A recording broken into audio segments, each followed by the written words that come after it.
The PI showed me photos and said, it gets worse. The manila envelope felt heavier than it should have as I sat across from Marcus Chin, the private investigator I'd hired 3 weeks ago. His office smelled like stale coffee and disappointment, which seemed fitting given what I was about to learn about my 5-year marriage to David. Mrs. Rodriguez, I need you to understand that what I'm about to show you is extensive, Marcus said, his weathered hands hovering over the envelope's clasp. Are you sure you're ready? I nodded, though my stomach was churning. I'd hired him because David had been acting strange for months, working late, secretive phone calls, sudden business trips to cities that didn't make sense for his accounting firm. But mostly, it was the money. We'd had $47,000 in our joint savings account in January.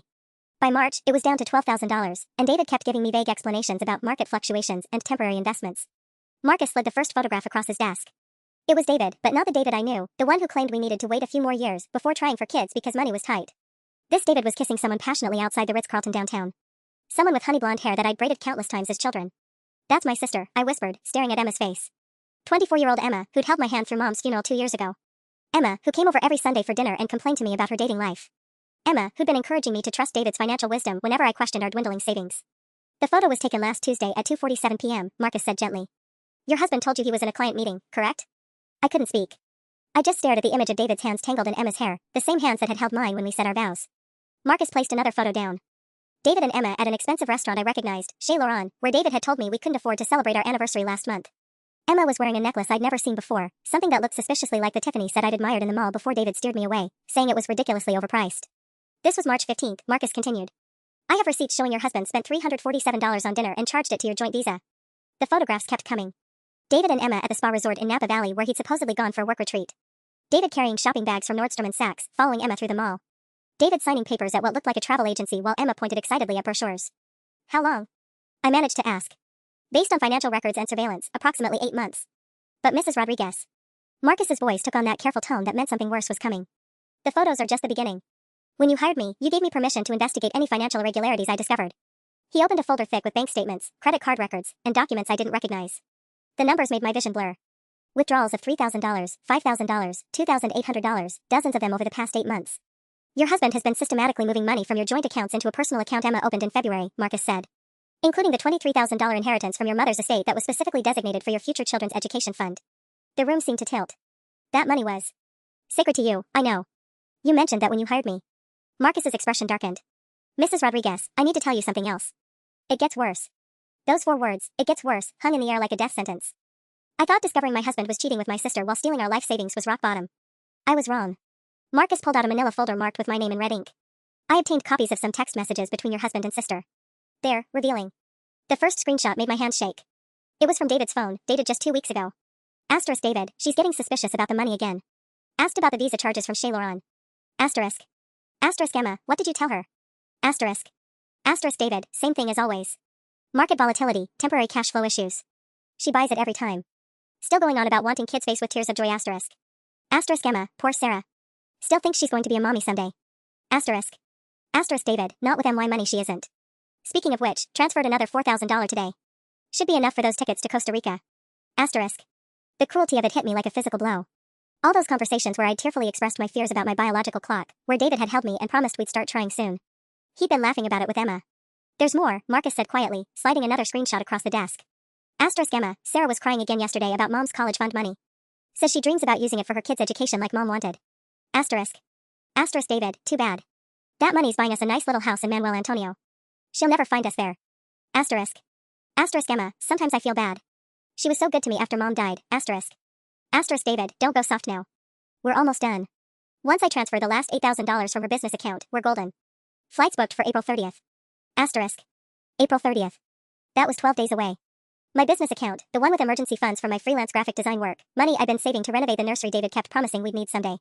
He has access to your business account? Marcus asked, noting my expression. Yes. I added him last year when I was sick with pneumonia. He said he wanted to help pay bills if something happened to me. The memory felt contaminated now. He was being thoughtful. Or so I thought. Marcus handed me a bank statement I'd never seen before. This is Emma's account. Look at the deposits. The numbers told the story of my marriage's destruction in clinical detail. February 14th, Valentine's Day, David had deposited $2,100 while telling me he couldn't afford flowers. March 3rd, the day after my birthday, another $3,800 went to Emma while he'd given me a drugstore card and claimed money was really tight this month. But it was the memo line on the latest deposit that broke something inside me, for our new life together, D. Mrs. Rodriguez, Marcus said carefully, there's one more thing. I followed them to a real estate office yesterday. He showed me photos of David and Emma with a well-dressed woman at a desk covered in property listings. Emma was practically bouncing in her chair while David signed paperwork. In one shot, I could clearly see a highlighted listing for a beachfront condo in Costa Rica.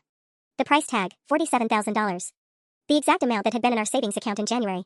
They're not just running away together, I said, the words coming out flat and mechanical. They're buying a life with my money. With my mother's money. I'm afraid so. But Mrs. Rodriguez. Marcus leaned forward, and for the first time since I'd met him, he almost smiled. They made one crucial mistake. He pulled out one final document, and I saw the letterhead of David's accounting firm. Your husband has been forging your signature on financial documents. That's not just adultery and moral bankruptcy, it's federal fraud. The federal fraud charge hung in the air between us like a loaded gun. Marcus spread out 3 more documents, each one a forgery of my signature authorizing major financial transfers. The handwriting was good, David had practiced. But not good enough. These authorize the transfer of your mother's inheritance money, Marcus explained, pointing to the first document. This one moves $12,000 from your business account. And this. He paused dramatically. This one attempts to liquidate your 401k. All bearing your forged signature. I stared at the signatures. They looked like mine, but I could see the subtle differences, the way he'd made the S and Sarah 2 curved, how he'd gotten the loop and the R wrong. When did he do this? The 401k paperwork was submitted 3 days ago. It's still processing, which means we can stop it. Marcus pulled out his phone. But Mrs. Rodriguez, I need to ask you something important. How badly do you want justice? The question caught me off guard. What do you mean? I mean, we have enough evidence to put your husband in federal prison for wire fraud, forgery, and theft. Emma could be charged as an accessory. But. He leaned back in his chair. If we move now, we can do more than just stop them. We can make sure they face consequences for every dollar they stole, every lie they told. Before I could answer, his phone buzzed. Marcus glanced at it and his eyebrows shot up. Well, this is interesting. My associate has been monitoring their communications. Your husband just sent Emma a text 30 minutes ago. He showed me the screen. Asterisk David, Houston, we have a problem. Sarah's been asking about the 401k. HR called her about unusual account activity. We need to move up the timeline. Asterisk. Asterisk Emma, how much did you get? Asterisk. Asterisk David, nothing yet, it's still processing. But I can clean out her business account tonight. She'll never notice until we're gone. Asterisk. Asterisk Emma, what if she finds out before we leave? Asterisk. Asterisk David, she won't. Sarah's too trusting. Always has been. Besides, what's she going to do? She has no proof of anything. Asterisk. The casual dismissal of me as too trusting felt like another slap. But then Emma's response made my blood run cold. Asterisk Emma, I keep thinking about what she said last Sunday at dinner. About how excited she was to finally try for kids this year. She had that whole timeline planned out, asterisk. Asterisk David, yeah, well, that timeline just got permanently cancelled. Along with her precious college fund dream. Mom's money is our ticket out. Asterisk. My mother's money. He was calling it Mom's money like Emma was his family, like I didn't exist. Like the woman who'd raised both Emma and me after our father left meant nothing. Mrs. Rodriguez? Marcus's voice seemed to come from far away. Are you all right? I wasn't all right. I was something else entirely. Something cold and calculating that I didn't recognize. You said we could make them face consequences for every dollar, every lie? Marcus nodded. Federal prosecutors love cases like this. Clear paper trail, substantial amounts, crossing state lines for the Costa Rica property purchase. We're talking 5 to 10 years minimum for David. Emma as an accessory could face 3 to 5. But if we're going to do this right, we need to catch them in the act. Let David access your business account tonight while we're watching. Document everything. Then tomorrow. Marcus's smile was sharp as a blade. Tomorrow we make sure their flight to Costa Rica becomes a one-way trip to federal court. I thought about Emma's text, about her momentary guilt over my excitement about starting a family. Then I thought about David's response, dismissing my dreams like garbage. What do I need to do?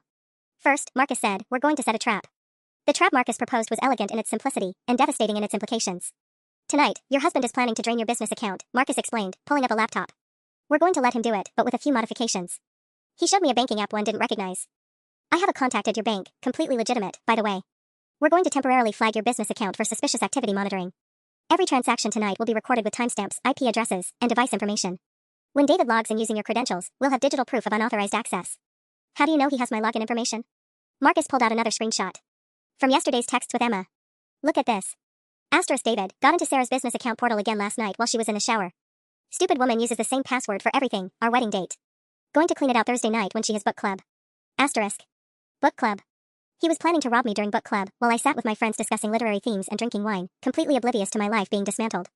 Thursday night is tonight, I said numbly. Exactly. Which gives us about 6 hours to set up surveillance.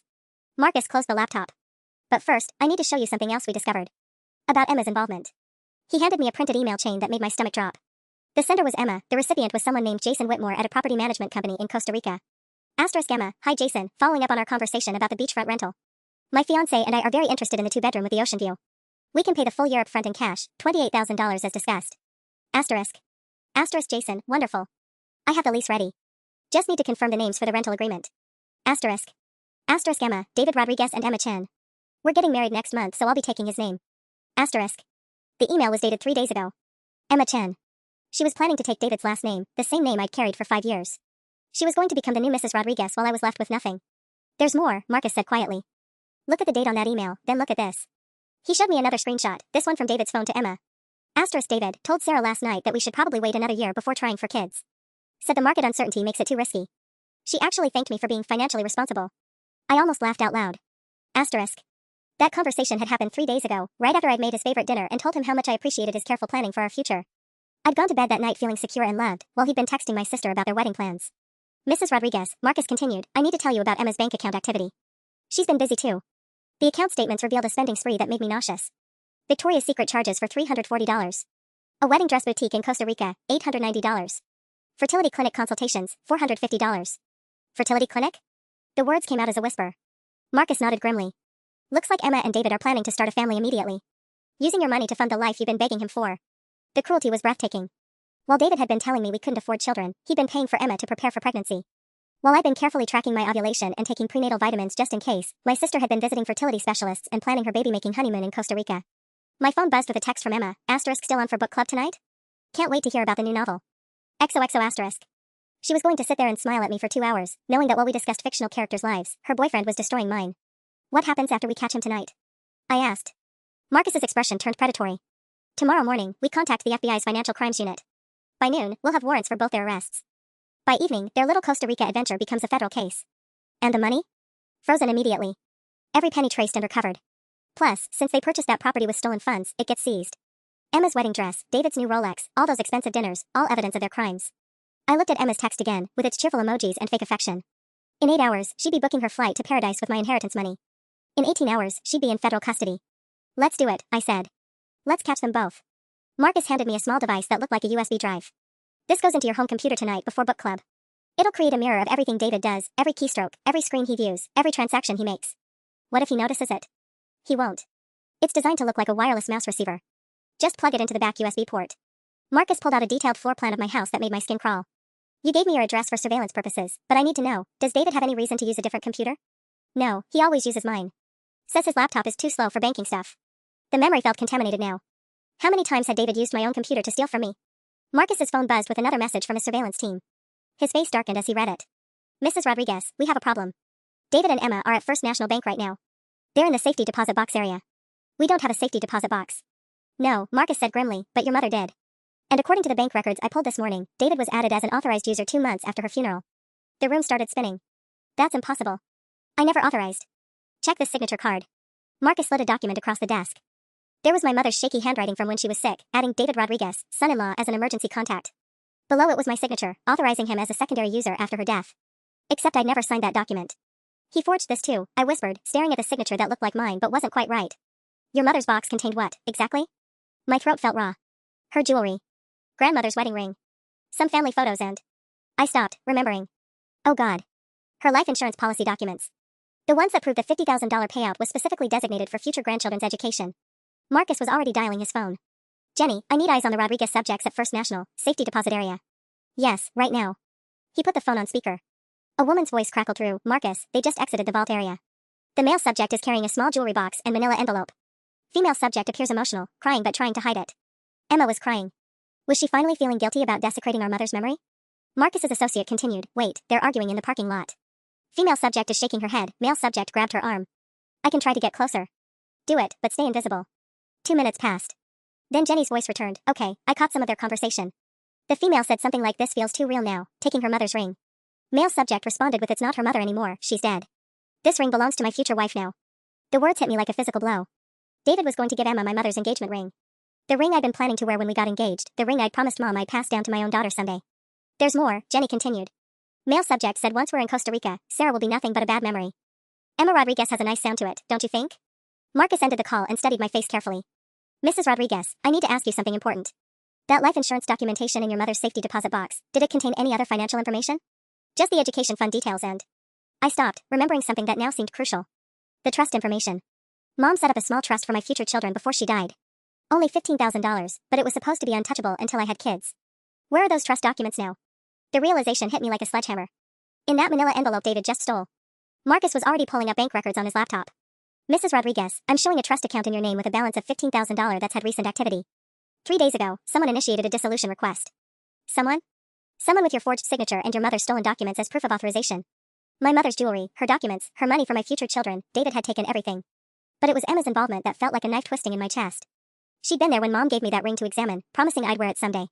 She'd held my hand when we discussed Mom's dream of helping pay for her grandchildren's college education. How much time do we have? I asked. Marcus checked his watch. The trust dissolution has a mandatory 7-day waiting period. We're on day 4. If we don't stop this by Sunday, that money disappears forever. And tonight? Tonight we catch David stealing from your business account. Tomorrow we take down their entire operation. Marcus's smile was razor sharp. By Saturday, they'll be in federal custody instead of shopping for baby clothes in Costa Rica. The irony wasn't lost on me. Emma and David had planned to start their family with my stolen money by Sunday. Instead, they'd be starting their prison sentences. The drive home from Marcus's office felt surreal, like I was moving through someone else's life. My hands gripped the steering wheel so tightly my knuckles had gone white, and I kept replaying David's words, Sarah will be nothing but a bad memory. I pulled into our driveway at 4:30 p.m. 2 hours before book club. The house looked exactly the same as when I'd left that morning, but everything felt contaminated now.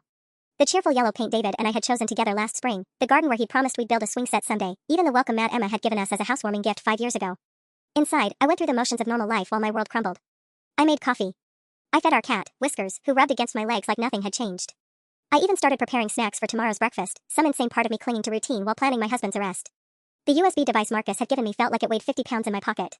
I just plugged it into the back of our home computer when I heard David's key in the front door. Hey babe, he called out cheerfully. How was your day? The casual affection in his voice made my stomach lurch. I forced myself to walk into the living room where David was loosening his tie, looking every inch the devoted husband coming home from an honest day's work. Fine, I managed. Just normal Thursday stuff. Good, good. He kissed my forehead, and I had to fight not to recoil. Listen, I might need to do some work tonight while you're at book club. Thompson Industries is having some accounting issues that need immediate attention. Thompson Industries. Even his lies had become lazy. I'd done the graphic design for their website 2 years ago and knew they'd switched to a different accounting firm last fall. Of course, I said. I'll probably be home late anyway. You know how book club goes when Susan brings wine. David's smile looked relieved. Perfect. I'll probably be buried in spreadsheets for hours. Spreadsheets. He was going to be buried in my bank account, stealing the last of my financial independence while I discussed metaphors and symbolism with my friends. My phone buzzed with a text from Emma, running a few minutes late to book club. Save me some of Susan's famous cookies. Red heart. I stared at the heart emoji. How could she use heart emojis while planning to destroy my life? How could she ask me to save her cookies while she and David divided up my mother's jewelry? Everything okay? David asked, noticing my expression. Just Emma being Emma, I said, showing him the text. Always running late. Classic Emma, he agreed with a fond smile that made my skin crawl. The way he said her name, like she was precious to him, like she was his Emma now instead of my sister. At 6:15, I grabbed my purse and headed for the door. David was already settling into the living room with his laptop, though I noticed he kept glancing toward the computer room. Have fun tonight, he said, kissing me goodbye. Don't let Susan get you too drunk on book club wine. I'll try to behave, I replied, and the words felt like ash in my mouth. I drove 3 blocks away and parked behind a Starbucks, then called Marcus. The device is in place and David's home. He thinks I'm going to book club. Perfect. My team is in position. We'll have eyes on your house all night. Marcus paused. Mrs. Rodriguez, are you sure you're ready for this? Once we document him accessing your accounts, there's no going back. I thought about my mother's ring on Emma's finger, about the college fund she'd saved for grandchildren she'd never meet, about David's casual dismissal of my dreams while funding Emma's fertility consultations. I'm ready, I said. Let's end this. The book club meeting at Susan's house felt like performing in a play where only I knew the real script. I sat in her cozy living room, surrounded by women I'd known for 3 years, discussing the themes of betrayal in the 7 husbands of Evelyn Hugo while my own husband was across town betraying me in real time. Sarah, what did you think about Evelyn's justification for her actions? Susan asked, refilling my wine glass. Do you think love excuses deception? The irony was suffocating. I think, I said carefully, that people tell themselves stories to justify terrible things. They convince themselves their victims deserve it, or that their love makes the cruelty okay. My phone vibrated with a text from Marcus. Asterisk target has accessed your computer. Recording everything. Asterisk. Emma slipped into the room 20 minutes late, cheeks flushed and apologetic. Sorry. Traffic was insane. She settled next to me on the couch, and I caught a whiff of expensive perfume I didn't recognize. Something that probably cost more than our monthly grocery budget. You smell nice, I said. New perfume? Emma's face flickered with something. Guilt? Fear? Oh, this old thing? I've had it forever. But I could see the Saks Fifth Avenue shopping bag peeking out of her purse, and my stomach clenched. Another purchase made with my money while she sat here pretending to be my loving sister. 20 minutes later, my phone buzzed again. Marcus, asterisk $4 200 transfer initiated from business account to Emma's account. Timestamp 7:47 p.m. Asterisk. I stared at the message while Emma laughed at something Susan had said about the book's plot twists.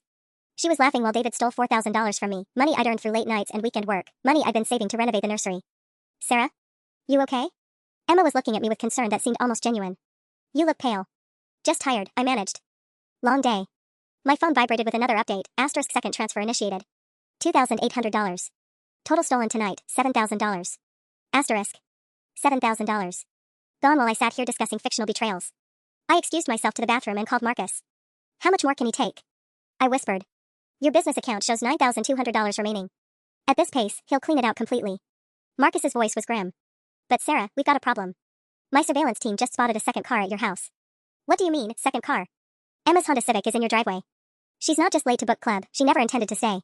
The bathroom walls seemed to close in around me. But she's here. She's sitting in Susan's living room right now. No, Marcus said quietly. Someone else is. Check the last text Emma sent you. Really check it. I pulled up our message thread. Emma's last text said she was running late, sent at 6:10 p.m. But there was something wrong with it, something I hadn't noticed in my emotional state. The heart emoji, I breathed. Emma always uses the pink heart. This is the red heart. Sarah, I need you to look carefully at the woman sitting next to you. With growing horror, I realized what Marcus was suggesting. I crept back toward the living room and peered around the corner. The woman on the couch had Emma's honey blonde hair and similar build, but her laugh was different. Her gestures were wrong. And she kept checking her phone nervously. That's not Emma, I whispered into the phone. That's Emma's roommate, Jessica. They've done this before. Jessica covers for Emma at social events while Emma's off with David. But tonight they made a mistake. Jessica came to your house first. My legs felt unsteady. What's Jessica doing at my house? Based on what my team is observing, she's helping David pack suitcases, document boxes, your mother's jewelry box. They're not waiting until their scheduled flight Sunday, Sarah. They're leaving tonight. The room's fun. Can you stop them? Not legally. They haven't crossed state lines yet, and until we have documentation of the completed theft. Marcus paused. How quickly can you get home? I looked back at Jessica pretending to be Emma, who was now animatedly discussing plot points from a book she'd probably never read, buying David and Emma time to steal everything and disappear forever. I'm leaving now, I said. But Marcus? I want to confront them myself before you call the FBI. Sarah, I don't think that's. They stole my mother's ring, I said, surprising myself with a cold fury in my voice. They stole my dreams, my future, my trust. Before they go to prison, they're going to look me in the eye and know exactly what they've done. The line was quiet for a moment. Then Marcus said, 15 minutes. That's all I can give you before we have to move officially. Can you live with whatever happens in 15 minutes? I thought about Emma's fake tears at the bank, about David's dismissive laughter at my maternal hopes, about Jessica sitting in that living room performing my sister's life while Emma performed mine. Yes, I said. 15 minutes is all I need. The drive home took 12 minutes that felt like hours. My hands were shaking so badly I could barely grip the steering wheel, but my mind was crystal clear for the first time in months. Every red light, every slow driver ahead of me felt like the universe's cruel joke, obstacles between me and the confrontation that would define the rest of my life. Marcus called as I turned onto my street. Sarah, they're moving fast. David just loaded 3 suitcases into Emma's car. My team counted 4 banker's boxes of documents. They're not just running, they're erasing their entire existence here. What about my mother's jewelry? Emma's wearing a ring. Large emerald cut diamond, vintage setting. My mother's engagement ring. The ring she'd worn for 32 years, through my father's abandonment, through raising 2 daughters alone, through chemotherapy treatments that had left her fingers so thin it kept sliding off. Emma was wearing it like a trophy. I parked 2 houses down and killed the engine. Through my living room window, I could see shadows moving around. David's silhouette passed by carrying something, then Emma's smaller frame following with what looked like a laptop bag. My laptop bag. The one with my graphic design portfolio, client files, and backup drives containing 5 years of work. They're stealing my business too, I whispered to Marcus. We can prove theft of physical property along with the financial crimes. Sarah, are you sure about confronting them? They might run if they see you. Where are they going to run? You have surveillance on every exit route, right? Yes, but. Then give me my 15 minutes. I ended the call and walked toward my own front door, keys in hand like I was coming home from a normal evening with friends. The porch light was off. David always left it on for me when I went out at night. Even that small courtesy had been abandoned now that he was fleeing. The key turned silently in the lock. I could hear voices from upstairs, David's urgent baritone and Emma's higher pitch, though I couldn't make out words. They were in our bedroom, probably packing up the last of their getaway supplies. I climbed the stairs slowly, each step deliberate and quiet. The old floorboard that always creaked by the bathroom had been carefully avoided. They knew this house's sounds as well as I did. At the top of the stairs, I could finally hear their conversation. The bank transfers went through, David was saying. All $23,400 from her business account, plus the automatic deposit from the trust dissolution came in this afternoon. We're sitting pretty at almost $90,000 total. What about the 401k? Emma's voice sounded strained. Cleared this morning. Another $31,000. Sarah's going to wake up tomorrow completely broke, and we'll be halfway to Costa Rica. Emma laughed, but it sounded forced. I still can't believe she never noticed. 9 months, David. 9 months of you draining her accounts and she just trusted you. That's what made her so easy to rob, David replied, and I heard the sound of a zipper closing. Sarah's pathetic.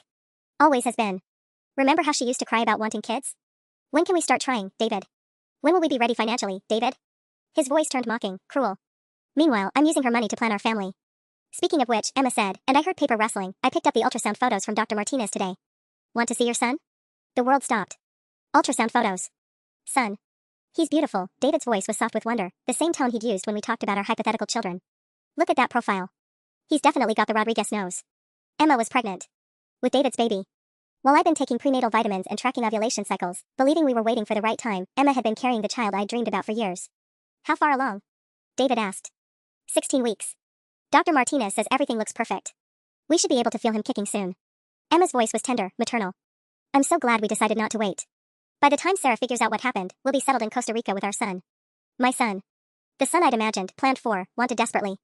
They'd stolen my husband, my money, my mother's ring, and now my future child, a baby created with my inheritance money while I was forbidden from even trying.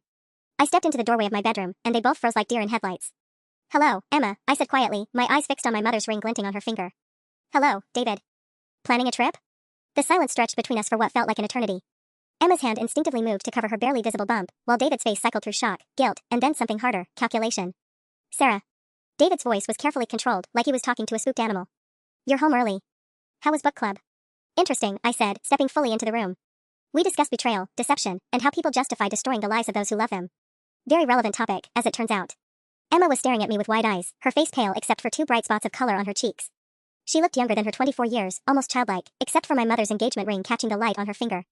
That's Mom's ring, I said, my voice steady despite the rage building in my chest. Emma's other hand flew up to cover the ring. Sarah, I can explain. Can you? I walked closer, and they both took an involuntary step back.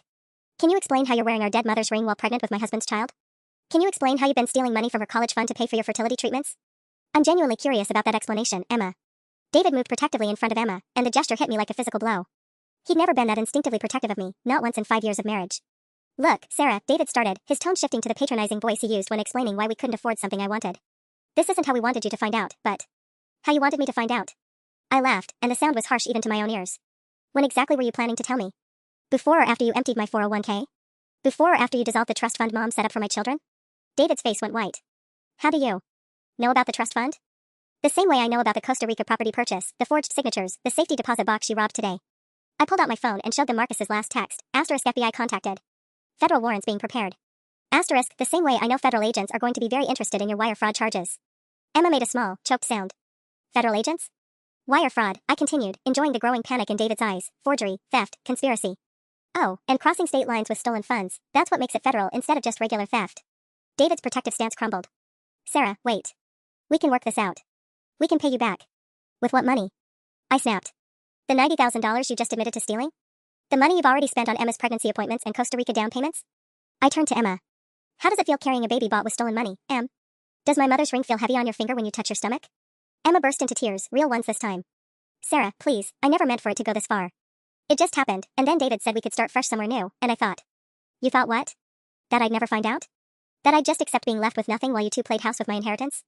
I stepped closer to her. How long have you been pregnant, Emma? 16 weeks, she whispered. 16 weeks. I did the math quickly. So you got pregnant right around Christmas.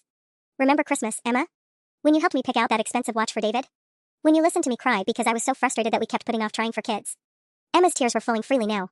Sarah, I'm sorry, I'm so sorry. You're sorry you got caught, I corrected. You're sorry your escape plan failed. But you're not sorry for fucking my husband in the bed I share with him. You're not sorry for stealing Mom's money that she saved for her grandchildren, money that's now paying for your prenatal vitamins. David stepped forward aggressively. That's enough, Sarah. You're upset, but don't take it out on Emma. She's pregnant, for Christ's sake. Yes, David, she's pregnant. With the baby I've been begging you to give me for 2 years. With the family you told me we couldn't afford while secretly building it with my sister. I pulled out another text from Marcus, asterisk subjects car surrounded. Ready to move on your signal. Asterisk. The FBI is outside, I said simply. They've been watching you pack up your stolen goods for the past hour. Did you really think you could rob me blind and just disappear? David lunged for the window, but Emma grabbed his arm. Don't, she whispered. David, don't make this worse. Worse? He spun around to face both of us. How can this get worse? Our life is over. Everything we planned. Everything you planned with my money, I interrupted. Using my trust, my love, my family connections to fund your new life. I looked at Emma's tear-stained face. Did you think about Mom when you put on her ring, Em? Did you remember how she held your hand when you cried about boys in high school? How she worked double shifts to pay for your college textbooks? Emma's voice was barely audible. Every day. I think about it every day. But not enough to stop. No, she admitted. Not enough to stop. My phone buzzed, asterisk time's up. Moving in now. Asterisk. Downstairs, I could hear the front door opening and Marcus's voice calling, FBI. Search warrant. Emma clutched David's hand as heavy footsteps thundered up the stairs. What happens to the baby, she whispered. I looked at her one last time, my sister, wearing my mother's ring and carrying the child I'd dreamed of, both of us about to lose everything in completely different ways. I guess, I said as the agents appeared in the doorway, you'll have plenty of time to think about that. The FBI agents filled my bedroom like a SWAT team, their presence transforming the intimate space where David and I had shared 5 years of marriage into a crime scene. Agent Patricia Hendricks, a stern woman in her 40s, took charge immediately. David Rodriguez, you're under arrest for wire fraud, forgery, and theft of funds exceeding $50,000. She began reading his Miranda rights while another agent photographed the packed suitcases and document boxes. David's face had gone ashen. Wait, this is all a misunderstanding. Sarah, tell them. Tell them what? I watched as Agent Hendricks cuffed his hands behind his back. That you didn't forge my signature? That you didn't steal my mother's inheritance? That you didn't clean out my business account 3 hours ago? Emma was hyperventilating in the corner, one hand pressed to her stomach, the other still wearing my mother's ring. A female agent approached her gently. Ma'am, I need you to remain calm. We have some questions, but given your condition. Her condition, I said coldly, is 16 weeks pregnant with a baby conceived while she was helping plan my destruction. Agent Hendricks pulled out a tablet, scrolling through what I assumed were bank records. Mrs. Rodriguez, we'll need you to verify these transactions. We're showing $127,000 in total transfers over 8 months. Does that sound accurate? $127,000. The number hit me like a physical blow. It was worse than I'd realized. They hadn't just stolen my savings and inheritance, they'd systematically dismantled every financial foundation I'd built. Jesus Christ, David muttered. Sarah, I didn't realize it was that much. It accumulated over time and with the property deposits. You didn't realize? My voice rose dangerously. You've been stealing from me for 8 months and you didn't realize how much you were taking? Agent Hendricks interrupted. Mr. Rodriguez, I'd advise you to stop talking without legal representation. But David seemed to be unraveling, the weight of federal charges breaking through his calculated facade. The Costa Rica house was only supposed to cost $47,000. But then Emma wanted the beachfront upgrade, and the fertility treatments were more expensive than planned, and... David, shut up. Emma finally found her voice, panic cutting through her tears. Just shut up. Too late. Agent Hendricks was typing rapidly on her tablet. Mr. Rodriguez, are you stating that you used stolen funds to purchase international real estate and pay for medical procedures? David looked around wildly, finally grasping that every word was being recorded. I want a lawyer. Smart choice, the agent said dryly, then turned to Emma. Ms. Chen, you're not under arrest at this time, but we need to discuss your involvement in these financial transactions. Emma slumped onto our bed, the bed where she'd probably conceived her baby with my husband, and stared at my mother's ring like she'd forgotten she was wearing it. I never wanted it to go this far, she whispered. It started as just dinner dates while Sarah was working late. David said their marriage was already over, that they were just roommates. That's not true, I said sharply. 3 weeks ago, you helped me plan a surprise dinner for our anniversary. You know damn well we weren't roommates. But David said whatever you needed to hear to keep spreading your legs for him. The crude words felt foreign in my mouth, but the situation had moved far beyond polite conversation. Agent Hendricks was photographing Emma's hand. Ma'am, that ring appears to be evidence in a theft case. We'll need you to remove it. No. Emma clutched her hand protectively. This was their mother's ring. It belongs in the family. It belongs to Mrs. Rodriguez as the legal heir, the agent replied firmly. Remove it voluntarily or we'll obtain a separate warrant for evidence seizure. Watching Emma slowly slide my mother's ring off her finger felt like watching my childhood die. The ring that had symbolized my parents' love, my mother's strength, my future family, reduced to evidence in a federal crime case. As Agent Hendricks sealed the ring in a plastic evidence bag, David made one last desperate attempt at manipulation. Sarah, please. Think about what you're doing. Emma's pregnant. That baby is innocent in all this. I looked at my husband being led away in handcuffs, then at my pregnant sister who'd helped him steal my future. You should have thought about that baby, I said quietly, before you decided to build your family on the grave of mine. The aftermath of the arrests felt surreal. By 9 p.m., my house was empty except for me and the scattered remains of my old life. Evidence bags lined my kitchen counter like grotesque party favors, each one tagged with a piece of my destroyed marriage. Bank statements, forged documents, even Emma's ultrasound photos, all evidence now. Marcus arrived as I sat staring at the evidence receipt Agent Hendricks had left me. Sarah? How are you holding up? They took $127,000, I said numbly. I keep thinking about that number. It's not just money, it's 5 years of marriage, 8 months of systematic lies, and my mother's dying wish that her grandchildren would have college funds. Marcus sat across from me, his expression grim. There's something else we need to discuss. Something Agent Hendricks discovered during their initial financial investigation. My stomach clenched. What now? David and Emma weren't working alone. Marcus pulled out his laptop, showing me a bank statement I didn't recognize. This is an account under the name Rodriguez Family Trust opened 6 months ago. David's been funneling money through it to make the transfers look legitimate. I don't understand. Someone helped him set up this shell trust. Someone with legal knowledge who knew exactly how to structure the fraud to avoid immediate detection. Marcus's voice darkened. Sarah, the trust was co-signed by someone named Jennifer Martinez. The name hit me like a sledgehammer. Jenny Martinez? David's cousin?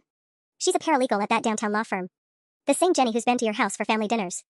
Who knew about your mother's inheritance, your business account details, your dreams of starting a family. Marcus turned the laptop screen toward me. She's been taking a 15% cut of everything they stole. Over $19,000 in the past 6 months. I stared at the payment records, each one labeled consultation fee or legal services. Jenny, who'd congratulated David and me on our anniversary last month. Jenny, who'd asked detailed questions about my graphic design business income during Thanksgiving dinner. Jenny, who'd hugged me at my mother's funeral and promised that family always takes care of family. How deep does this go? I whispered. Marcus's expression told me I didn't want to know the answer. Deep enough that Agent Hendricks is expanding the investigation. They're looking into whether this is part of a larger fraud operation targeting inheritance cases. My phone rang, startling us both. The caller ID showed Emma's number, which was impossible since she'd been taken in for questioning hours ago. Don't answer that, Marcus warned, but I was already swiping to accept. Sarah? The voice wasn't Emma's. It was older, raspier. This is Janet Chen, Emma's mother. Emma's adoptive mother, who'd taken her in when she was 15 after our father abandoned us and our mother couldn't handle 2 teenage daughters alone. The woman I'd called Aunt Janet for nearly a decade. Janet, I can't talk right now. You can and you will, Janet's voice turned sharp. Do you have any idea what you've done? Emma is pregnant and traumatized, sitting in some federal building because you couldn't handle your husband preferring her. The casual cruelty of it left me speechless. Marcus was frantically gesturing for me to hang up, but I felt frozen. Emma made a mistake, Janet continued, but family forgives family. You could have handled this privately instead of destroying everyone's lives. Destroying everyone's lives? I found my voice. Janet, they stole over $127,000 from me. They robbed my mother's safety deposit box. They fell in love. Sometimes these things happen, Sarah. You're 28 years old, you'll recover. But that baby Emma's carrying? Your actions tonight might have put your nephew in danger. My nephew. Emma's son, who would have been raised with my stolen money in Costa Rica, would have been my nephew. The child I'd never be allowed to know, created from the ashes of my destroyed dreams. Sarah, Marcus whispered urgently, hang up. Now. But Janet wasn't finished. Emma's lawyer says if you drop the federal charges and handle this as a civil matter, they can arrange for restitution. Think about what's best for everyone here. The suggestion that I should quietly accept being robbed to protect my thieving sister and her unborn child ignited something cold and final inside me. No, I said simply, and ended the call. Marcus was staring at me with something that looked like pride. Good. Because Agent Hendricks just texted. They found something else. Marcus's phone buzzed with another message as he read the first one. His face went pale, then grim, then something approaching angry. What did they find? I asked, though part of me wasn't sure I wanted to know. Agent Hendricks' team executed a search warrant on David's office computer an hour ago. Marcus turned his laptop toward me, showing what looked like a spreadsheet. Sarah, your husband has been doing this to other people. The spreadsheet was titled Client Opportunities and contained a list of names, account balances, and what David had labeled vulnerability assessments. My name was at the top, with detailed notes that made my skin crawl. Asterisk Sarah Rodriguez, $127,000 total accessible. Trusting personality, recent maternal loss, desperate for children.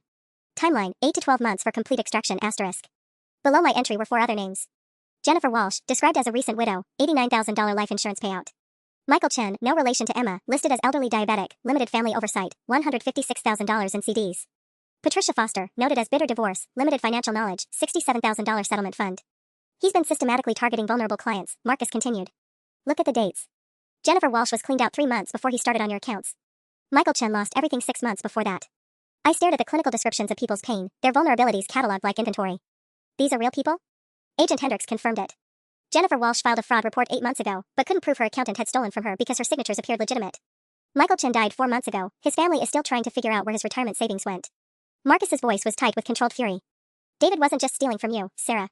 He was running a systematic operation, using his access as an accountant to identify and rob grieving, isolated, or financially naive clients. The scope of it was staggering. How many people? So far they've identified 7 victims over the past 2 years. Total theft approaching $750,000. Marcus scrolled down to show more entries. But here's the really sick part. Look at Emma's involvement. He highlighted a series of entries marked ES, Emma's initials. Next to my name, asterisk ES confirms subject desperate for pregnancy, discusses financial details openly during family dinners. Asterisk next to Jennifer Walsh, asterisk ES befriended subject at grief counseling, reports subject keeps large cash amounts at home. Asterisk. Emma hadn't just been David's mistress and accomplice in robbing me. She'd been his scout, identifying vulnerable targets and reporting their weaknesses back to him. The grief counseling group, I said, remembering. Emma started going to grief counseling after Mom died. I thought she was processing trauma. She was hunting, Marcus said bluntly. Agent Hendricks found records showing Emma attended at least 12 different support groups over the past year. Grief counseling, divorce support, single parents groups. Always collecting information about people's financial situations and emotional vulnerabilities. My phone rang again, Janet Chen's number. This time I answered immediately. Janet, did you know Emma was helping David steal from widows and elderly people? Silence. Then, that's ridiculous. Emma would never. Emma reported a widow's cash hiding places to David after befriending her at grief counseling. Emma scouted at least 7 victims for their fraud operation. I was surprised by how steady my voice sounded. Your daughter isn't just a cheating homewrecker, Janet. She's a predator who targeted grieving people for financial exploitation. You're lying. Agent Hendricks has the documentation. Emma's going to face federal conspiracy charges for her role in a $750,000 fraud operation. I looked at Marcus, who nodded confirmation. That baby she's carrying? It's going to be born while its mother serves 5 to 10 years in federal prison. The line went dead. Marcus was watching me with something approaching admiration. How does it feel, he asked, knowing you probably saved future victims? I thought about Jennifer Walsh, crying over her husband's life insurance money disappearing. About Michael Chen's family, wondering where their father's retirement had gone. About people whose names were probably in David's files, marked for future exploitation. Like justice, I said. It feels like justice. My phone buzzed with a text from an unknown number at 11:47 p.m. Asterisk this is Emma. They let me make one call. I need to talk to you. Please. Asterisk. I stared at the message, exhaustion weighing down my bones. Marcus had left an hour ago after Agent Hendricks confirmed that David and Emma were being held without bail pending federal charges. I should have been relieved, maybe even satisfied, but all I felt was hollow. Another text, asterisk Sarah, I know you hate me. But there's something about the baby you need to know. Something David doesn't know. Asterisk. Against every rational instinct, I typed back, asterisk, you have 2 minutes. Asterisk. My phone rang immediately. Emma's voice was thick with tears and exhaustion. Sarah, thank you. I know I don't deserve. You have 90 seconds left. The baby. Emma's voice cracked. David thinks it's his, but it's not. The timing is wrong.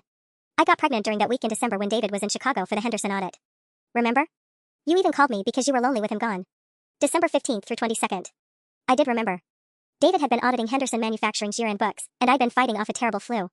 Emma had brought me soup twice that week, staying to watch movies and complain about her dating life. Whose is it? I asked, though part of me was already dreading the answer. Marcus Chin. The name hit me like a physical blow. The private investigator? My private investigator? No, not your Marcus. Marcus Chin from my yoga class. He's married, lives in Pleasanton. Has 2 kids already. Emma's voice dropped to a whisper. Sarah, I've been sleeping with married men for over a year. David wasn't the first, he was just the most useful. The revelation reframed everything. Emma's tears at the bank, her guilt about wearing mom's ring, her panicked reaction to the arrests, none of it had been about betraying me. It had been about getting caught in a web of lies that extended far beyond David. Does David know? No. And if he finds out while we're both facing federal charges? Emma's voice turned desperate. Sarah, he's violent when he's angry. Really violent. Remember when he punched the wall during your fight about the Christmas budget? That wasn't the first time. He's hit me twice when things didn't go according to plan. I did remember that fight. David had put his fist through our kitchen drywall when I questioned why we couldn't afford presents for my nephews but somehow had money for his expensive golf weekend. I'd made excuses for his anger, blamed stress, and work pressure. You're telling me this because you want protection, I said. I'm telling you because you deserve to know that David is dangerous. And because. Emma's voice broke completely. Because when he finds out this baby isn't his, and that his golden escape plan is ruined, he's going to blame you for everything. You're not safe, Sarah. Through my bedroom window, I could see a car parked across the street that hadn't been there earlier. Dark sedan, engine off, but someone was definitely sitting in the driver's seat. Emma, did David have any other partners in this? Anyone else who might want to keep me quiet? Jennifer Martinez has kids in private school and a mortgage on a house she can't afford. The $19,000 David paid her? That was just the beginning. She was supposed to get a $50,000 bonus when we disappeared to Costa Rica. Emma's breathing was shallow, panicked. Sarah, if Jennifer thinks you're going to destroy her family's life over this. I moved away from the window, my heart pounding. Are you saying Jennifer might? The line went dead. Not disconnected, cut off abruptly, like someone had ended the call from Emma's side. My house felt too quiet, too exposed. The car across the street hadn't moved, but I could see the faint glow of a phone screen inside it. Someone was texting or making calls while watching my house at midnight. I called Marcus immediately. Someone's watching my house. Emma just told me things are more complicated than we thought, and then her call got cut off. I'm 10 minutes away, Marcus said, and I could hear him starting his car. Stay away from the windows and don't turn on any more lights. If someone approaches the house before I get there, call 911 immediately. I crept through my darkened house, checking locks and closing blinds. In the kitchen, I grabbed the largest knife from the block and tried to convince myself I was being paranoid. Then I heard the sound of a car door closing quietly outside. Footsteps on gravel. Slow, deliberate, trying to stay quiet. Someone was walking up my driveway at 12:23 a.m., and they definitely didn't want to be heard. I pressed myself against the kitchen wall, gripping the knife handle so tightly my knuckles went white. The footsteps had stopped somewhere near my front porch, but I could hear the faint scrape of someone moving around, testing windows, maybe looking for an unlocked door. My phone buzzed with a text from Marcus, asterisk 2 minutes out. Stay hidden. Asterisk. Another sound from outside, this time from the back of the house. A second person. Whoever was out there had brought backup. I crept toward the living room, staying low below the window line, when my phone rang. The ringtone seemed impossibly loud in the darkness. I fumbled to silence it, but not before seeing the caller ID, Jennifer Martinez. The footsteps outside stopped completely. They'd heard the phone. Against every instinct screaming at me to let it go to voicemail, I answered on silent mode, pressing the phone to my ear without saying a word. Sarah, I know you're there. Jennifer's voice was tight, controlled, but with an undercurrent of desperation. We need to talk. Face to face. Right now. Jennifer, I whispered, if you're outside my house at midnight, this conversation can wait until. No, it can't. Her voice cracked slightly. Do you have any idea what you've done? Emma called me from Federal Holding. She told me David's been keeping records of everything. Including my involvement. Through the front window, I could see a figure standing on my porch. Average height, dark clothing, holding what looked like a phone to their ear. Jennifer. Where's the second person? I asked quietly. What second person? But there was something off about her tone, like she was stalling. Jennifer, I heard 2 sets of footsteps. Who did you bring with you? Silence. Then, my brother Tony. Sarah, we're not here to hurt you. We just need to make sure you understand what's at stake. Tony Martinez. I remembered him from David's office Christmas party 2 years ago. Big guy, construction worker, had made some uncomfortable comments about what he'd do to anyone who messed with his family's livelihood. What's at stake, I said, moving toward the back door to check the lock, is that you helped my husband steal $127,000 from me and 6 other victims. You're facing federal conspiracy charges, Jennifer. Talking to me isn't going to fix that. But it might minimize the damage. Jennifer's voice took on a pleading tone. Sarah, my kids are 8 and 10. If I go to prison, they'll end up in foster care. Their father's been gone for 3 years, I'm all they have. The emotional manipulation was so transparent it made me angry. You should have thought about your kids before you helped David forge my signature on legal documents. I never meant for it to go this far. David said you two were getting divorced anyway, that he just needed help accessing his fair share of the assets. Jennifer's voice was rising, panic bleeding through. He said you were hiding money from him, that the trust fund was technically his as your spouse. That's bullshit and you know it. I reached the back door and double-checked the deadbolt. You're a paralegal, Jennifer. You know exactly what those documents were and what forging them meant. A new sound from outside, the low murmur of voices. Jennifer and Tony were conferring about something, and I couldn't hear what they were deciding. Sarah, Jennifer's voice came through the phone again, I'm going to be honest with you. Tony's not as patient as I am. He thinks if you disappeared tonight, if it looked like you ran away because you couldn't handle the scandal of your husband's arrest, the federal case would fall apart without a primary victim to testify. My blood turned to ice. Are you threatening to kill me? I'm telling you that my brother is desperate enough to consider it. But I think there's a better solution. Jennifer's tone shifted, becoming businesslike. You drop the federal charges, accept a civil settlement for the money David took from your account specifically, and everyone walks away. My kids stay out of foster care, you get your money back, and nobody has to get hurt. Through the kitchen window, I could see Tony's silhouette near my back fence. He was bigger than I'd remembered, and he was holding something that looked like a crowbar. And if I refuse? Then Tony takes over this conversation, and he's much less diplomatic than I am. Marcus's headlights suddenly swept across my front yard as his car turned into my driveway. Jennifer cursed audibly, and I heard rapid footsteps as both figures moved away from the house. This isn't over, Sarah, Jennifer hissed through the phone. Think about what I said. You have until Monday morning to decide, civil settlement or we let Tony handle this his way. The line went dead as Marcus's car door slammed outside. Marcus found me sitting on my kitchen floor, still gripping the knife, when he let himself in with the spare key I'd given him earlier. 2 police officers flanked him, their hands resting casually on their weapons. They're gone, he said, kneeling beside me. But we got them. Jennifer Martinez and her brother Tony, caught on 3 different security cameras threatening a federal witness. They're being arrested as we speak. I looked up at him, still processing. Security cameras? Agent Hendricks had surveillance installed while you were at book club. We've been monitoring your house since the moment David was arrested. Marcus helped me to my feet. Sarah, we recorded Jennifer's entire phone call. Conspiracy to intimidate a federal witness, attempted extortion, and conspiracy to commit murder. She just upgraded her charges from accessory to a lead defendant. One of the officers, a kind-faced woman named Detective Morrison, sat across from me at my kitchen table. Mrs. Rodriguez, I need you to walk me through everything that happened tonight. The recording is evidence, but your testimony will be crucial. As I recounted Jennifer's threats and Tony's prowling around my property, I felt something shift inside me. The fear was still there, but underneath it was something harder, more resolved. They'd tried to silence me, to make me complicit in my own victimization, and they'd failed. What happens now? I asked. Detective Morrison smiled grimly. Now? Your husband, sister, and their accomplices face the full weight of federal justice. The recording of Jennifer's call tonight just guaranteed that none of them will see plea bargains. My phone buzzed with a text from an unknown number. Asterisk, this is Agent Hendricks. Thought you should know, we just arrested David's cousin Jenny Martinez and her brother. Both are cooperating fully, providing information about additional victims and fraud schemes. Your courage to report this has likely saved dozens of people from financial ruin. Asterisk. Marcus read the message over my shoulder. Sarah, there's something else you should know. The Costa Rica property David and Emma purchased? The FBI seized it as proceeds of criminal activity. But here's the interesting part, the Costa Rican authorities are cooperating with a parallel investigation. Apparently, David and Emma weren't the only American couple buying property there with suspicious funds. What do you mean? We think Jennifer was recruiting other accountants to run similar schemes. David's operation might have been just one branch of a larger international money laundering network. Marcus pulled out his laptop, showing me a map with red dots scattered across several countries. The FBI is calling it Operation Clean Sweep. Your case just became the key to unraveling a multi-million-dollar fraud network spanning 3 countries. Detective Morrison's radio crackled with an update. She listened, then looked at me with satisfaction. Mrs. Rodriguez, I have some news you're going to want to hear. Jennifer Martinez just flipped completely. She's provided evidence that David was planning to eliminate you after they reached Costa Rica. The plan was to make it look like you'd followed them there in a jealous rage, then disappeared. Your life insurance policy, the one David increased to $200,000 last year without telling you, would have funded their permanent disappearance. The final piece of David's betrayal clicked into place. Not content with stealing my money, my sister, and my dreams, he'd been planning to murder me for insurance money once they were safely out of the country. How long? I asked quietly. Jennifer says David's been planning your murder since February. Right around the time Emma got pregnant. Detective Morrison's expression was grim. Sarah, you didn't just expose a theft ring tonight. You saved your own life. 3 months later, I sat in a federal courthouse watching David Rodriguez, my husband of 5 years, the father of another woman's child, the man who'd planned my murder, receive a sentence of 12 years in federal prison. Emma got 8 years. Jennifer Martinez got 6, while her brother Tony received 4 years for conspiracy and witness intimidation. The judge, a stern woman in her 60s, addressed David directly. Mr. Rodriguez, you systematically exploited the trust of vulnerable individuals, including your own wife, stealing not just their money but their sense of security and faith in human decency. Your crimes were calculated, extensive, and utterly without remorse. Emma, now visibly pregnant and shackled at the waist, looked smaller and younger than I remembered. Her baby, fathered by a married man from her yoga class, not by David, was due in 3 months. She'd give birth in federal custody, and the child would go into foster care until her release. As the court officers led them away, Emma caught my eye one final time. Her mouth formed the words "I'm sorry," but I felt nothing. Not anger, not sadness, not even pity. Just the quiet satisfaction of justice served. Outside the courthouse, Agent Hendricks handed me a check for $127,000, every penny recovered from frozen accounts and seized assets. Mrs. Rodriguez, she said, your case helped us recover over $1.2 million for 17 victims. 3 elderly people got their life savings back. 2 widows recovered their husbands' insurance payouts. You should be proud. Marcus walked me to my car, now paid off with David's seized funds. So what's next for Sarah Rodriguez? I looked at the check in my hand, then at the courthouse where my old life had finally, officially ended. First, I said, I'm buying the house David and Emma tried to steal from me. Then I'm starting that graphic design firm I always talked about. I smiled, and it felt genuine for the first time in months. And Marcus? I'm keeping Mom's college fund intact.